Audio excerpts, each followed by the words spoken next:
सबसे पहले मैं तकनीकी शिक्षा में 3 पायदान हैं, मैं उस बारे में बताना चाहूँगा।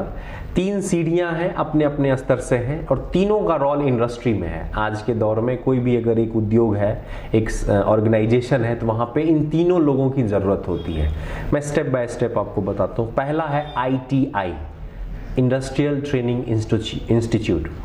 इसमें 2 वर्षों का कोर्स होता है। 10वीं करने के बाद किसी भी पर्टिकुलर क्षेत्र में, जैसे फिटर, वेल्डर, इन सब क्षेत्रों में आप 2 साल प्रैक्टिकल जो प्रैक्टिस है वो बहुत ज़्यादा होता है ITI कोर्सेज में, और आपको वहाँ पे प्रैक्टिकल नॉलेज मिलेगा।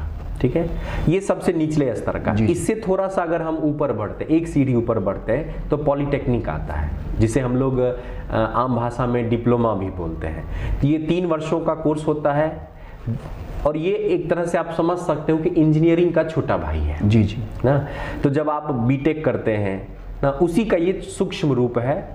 लगभग जो बीटेक में पढ़ना होता है वही सारे सिलेबस 80% आपको 3 वर्षों में थोड़ा सा संक्षिप्त रूप में पढ़ाया जाता है, और प्रैक्टिकल नॉलेज थोड़ा सा कम रहता है बीटेक की तुलना में। इसीलिए इसे जूनियर इंजीनियर भी कहा जाता है। हाँ, सही बात है, आपने कहा कि ये जूनियर, जब आप अगर इस कोई सरकारी सेवा में जाते हैं तो आपको जो पद मिलता है वो कनीय अभियंता, या इंग्लिश में जूनियर इंजीनियर, या लेमन लैंग्वेज में ओवरसियर भी हम लोग गांव घर में इसे बोलते हैं। और जनरली ये 10th या 12th के बाद बच्चे इससे जुड़ते हैं। जी।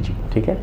उसके बाद जो सबसे ऊपर का पायदान होता है वो होता है इंजीनियर का, जो इसके लिए हम 12th पास करने के बाद तैयारी करते हैं IIT की, या अब IIT एडवांस और JEE हो गया है, जिसमें कि आपको अलग अलग कॉलेजेस में दाखिला मिलता है। वो 4 वर्षों का कोर्स होता है, जिससे आपको BE या बीटेक की डिग्री मिलती है। जी। Bachelor in technology. IIT और ITI में मैं आपने पूछा तो मैं बता दूं, IIT जो है वो इंडियन इंस्टीट्यूट ऑफ टेक्नोलॉजी है, भारतीय प्रौद्योगिकी संस्थान।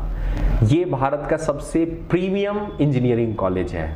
इसमें पूरी तरह से सरकार की फंडिंग होती है और बहुत अच्छी सुविधाएं हैं, बहुत अच्छे प्रोफेसर हैं। मतलब वो सबसे हमारा टॉप क्लास हो गया। उसके बाद डिप्लोमा आ गया और उसके बाद हमारा ITI आ गया।